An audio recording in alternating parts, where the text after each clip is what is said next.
Good afternoon everyone.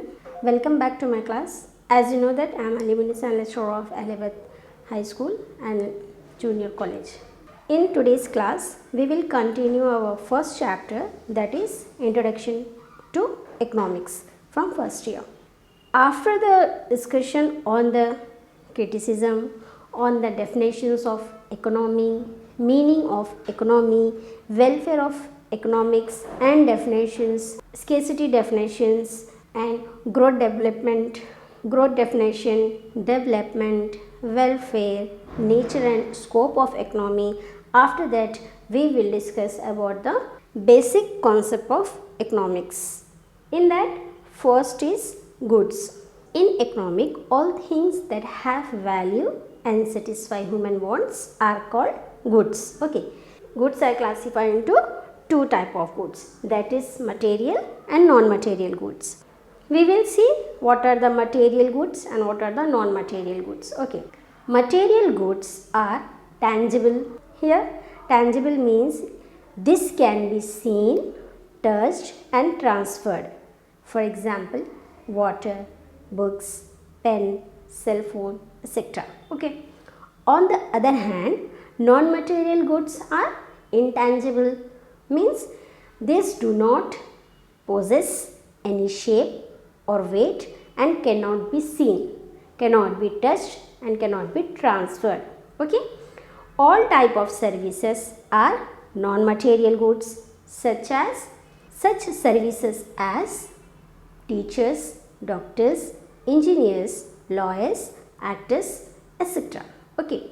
Here material goods are further divided into two, that is non-economic and economic goods. Here non-economic goods are also called free goods. Okay. You can see here this free goods and economic goods. Here free goods is also called as non-economic good. First we will go with the free goods. What will be there in free goods? Okay, we will see. In non-economic goods, that is are also called as free goods, goods which are freely supplied by the nature and without prices are known as free good. The supply of goods is always evidently greater than their demand and they do not have any price. Free goods possess only value in use but no exchange value. Okay, here example are air, water and sunshine. Okay, these are the free goods. We don't have to pay any price. They are from nature and they are act as a free goods. Okay.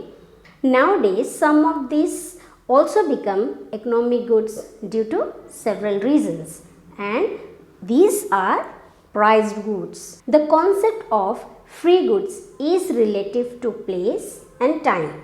For example, sand near the river is a free good, but it is an economic good in the town.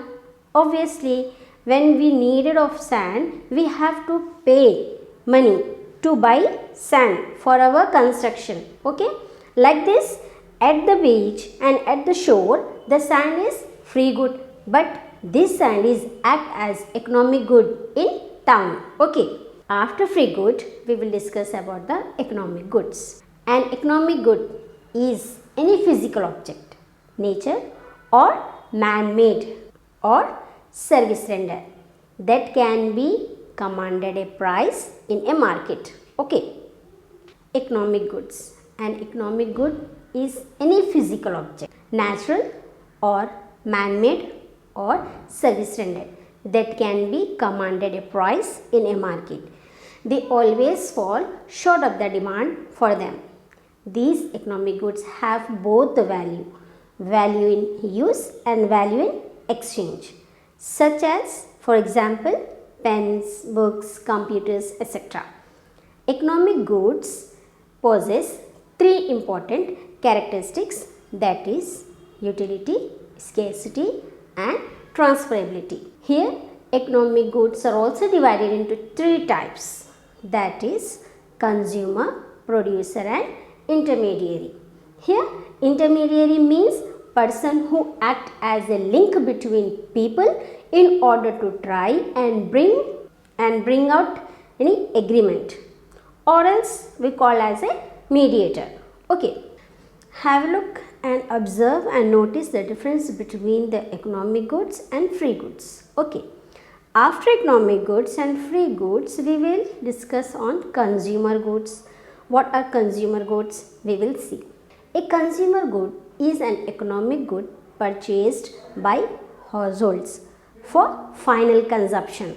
Okay, goods, consumer goods are those final goods which are directly satisfy human wants. For example, fruits, milk, pen, clothes, etc.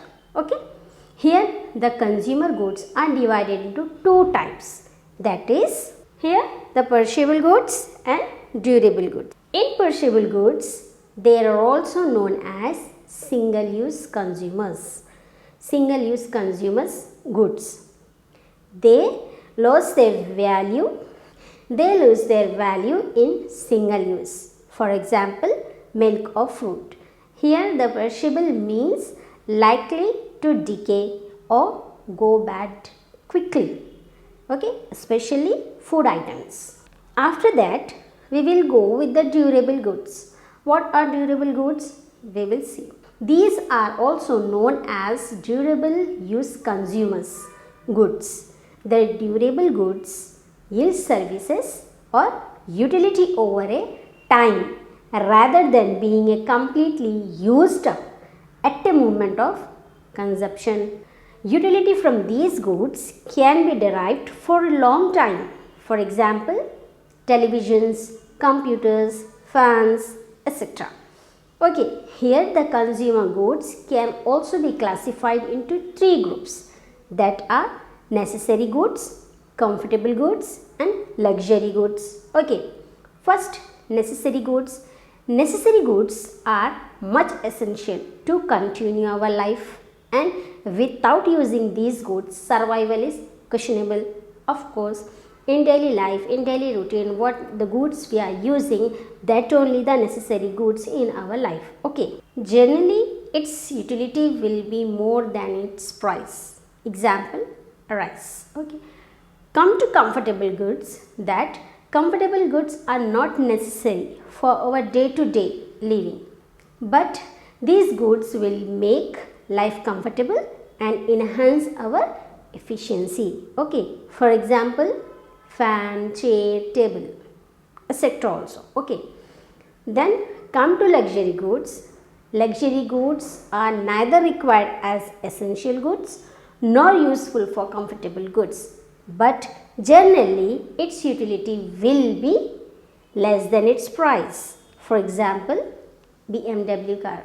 Okay, luxuries will not increase our efficiency, simply it gives us pleasure, simply it show our status. Okay, here efficiency means state of any efficient. Efficient means achieving maximum productivity with minimum wasted effort or expense. Okay, after the goods, we will discuss on producer or capital goods. Here, goods which are used in the production of other goods are called producer or capital goods. They satisfy human wants indirectly. For example, machines, buildings, okay, industries, etc. All these are capital goods. A good can be satisfied into consumer good or capital good depending on the nature of its use. Obviously, exactly it will be like that only. How it is satisfied, how the consumer, what type of a good want a consumer, that only the capital good converted into that consumer good. So that's why it depends on the nature of its use only. For example, when paddy is used for food, it become a consumer good. Then this paddy, when used as seed in cultivation, it becomes capital good.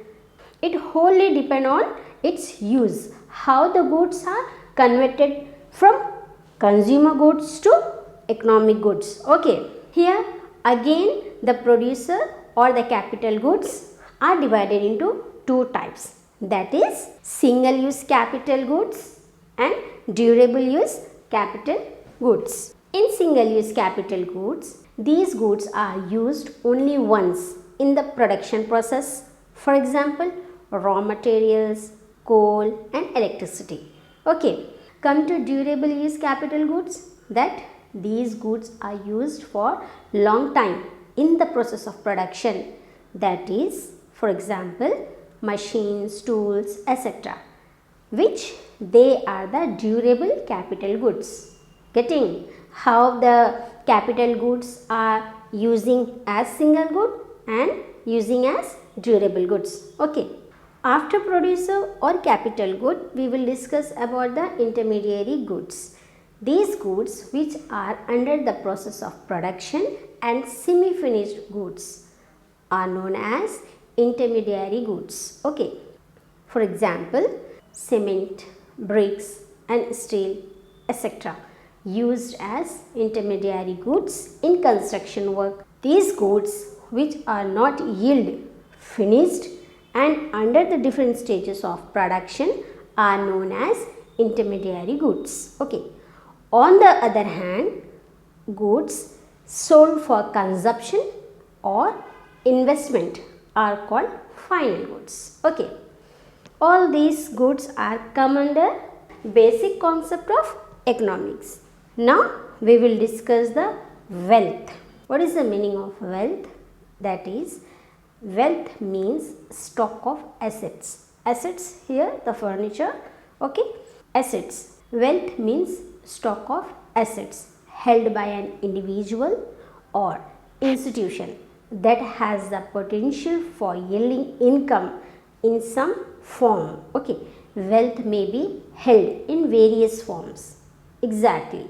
These include money, share of companies, land, etc. The important characteristics of wealth are utility, scarcity, value in exchange, transferability. Okay. Here wealth in physical form is tangible wealth.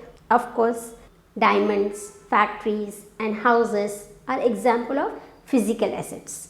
Then the human capital is intangible wealth. Okay. Wealth is classified into personal wealth, social wealth, national wealth and international wealth also. Okay. Here the tangible means the things which can be touched and intangible means unable to touch. After that all, the next is income. Now we will continue in our another class. Okay.